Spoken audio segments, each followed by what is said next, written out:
Olá, pessoal. Então, esta semana nós estamos começando as atividades da semana 1 do PET 1 de 2021. Para as primeiras atividades, nós vamos relembrar algumas regrinhas que nós já aprendemos. São as regrinhas de sinais para os números inteiros.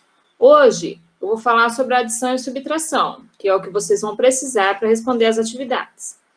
Depois, mais no decorrer do mês, das outras semanas, nós vamos relembrando as outras. Então, na adição e na subtração, primeiramente, eu tenho que eliminar os parênteses. Após eliminar os parênteses, nós vamos aplicar as regrinhas, tá? Se não tiver parênteses, eu já passo direto para o passo 2 aqui, que são essas regras.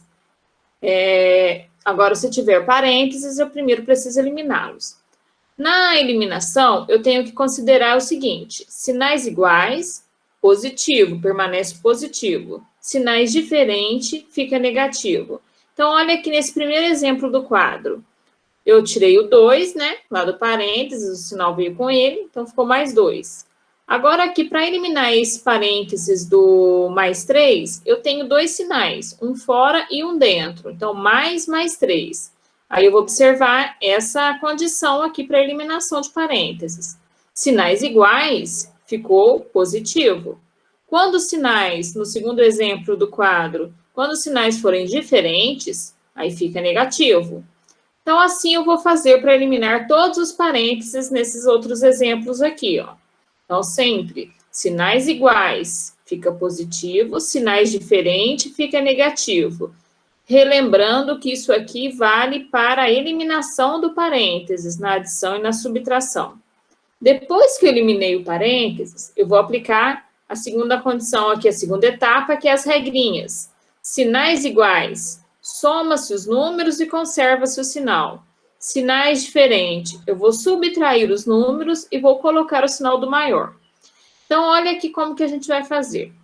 Mais 2, mais 3, os sinais são iguais. Eu vou somar 2 e 3, 5, e vou conservar. Conservar é manter, gente. Eu vou deixar o sinal positivo. O sinal que está aqui nas duas parcelas vai permanecer no resultado. Se for negativo, da mesma forma, menos 2, menos 3. Sinais iguais, eu vou somar o 2 e o 3 dá 5 e vou conservar o negativo, o menos. Agora, quando os sinais forem diferentes, igual aqui no primeiro exemplo aqui da subtração, mais 2 menos 3. Sinais diferentes, eu vou subtrair. Eu pego o maior e tiro o menor. Então, 3 tira 2, ficou 1. E o sinal, vou manter o sinal do maior. Então, o sinal do maior é o negativo. Então, vai ficar menos 1. Outro exemplo, aqui embaixo, ó, o último exemplo aqui, ó. Aqui sinais iguais. Último exemplo da adição. Menos 2 mais 3. Sinais diferentes. Eu vou fazer a subtração, Pego o maior, tiro o menor. Então, 3 tira 2, ficou 1. E o sinal do maior que eu vou manter é o positivo. Então, ficou mais 1.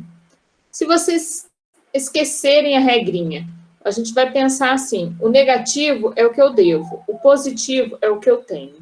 Então, olha aqui, se eu tenho, nesse primeiro exemplo da subtração, se eu tenho 2 e devo 3, qual será o meu saldo?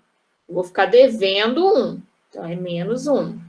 Agora, olha aqui no segundo exemplo da subtração. Se eu devo 2, mas eu tenho 3, então eu vou ficar com 1. Se eu vou ficar, é positivo. Então, se eu continuar devendo, é negativo. Se eu ficar, se sobrar, tiver um troco, vai ser positivo, tá?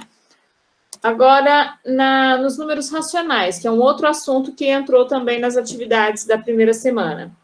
Os números racionais, eles podem ter a representação fracionária ou a representação decimal. Então, na representação fracionária, é a mesma coisa que fração. Para transformar em decimal, eu tenho que fazer a divisão. Eu vou dividir o numerador pelo denominador. Então, nesse primeiro exemplo aqui, 3 quartos, dividindo 3 por 4, deu 0,75. Então, essa forma aqui de fração é chamada de representação fracionária, e essa forma aqui com vírgula é chamada de representação decimal.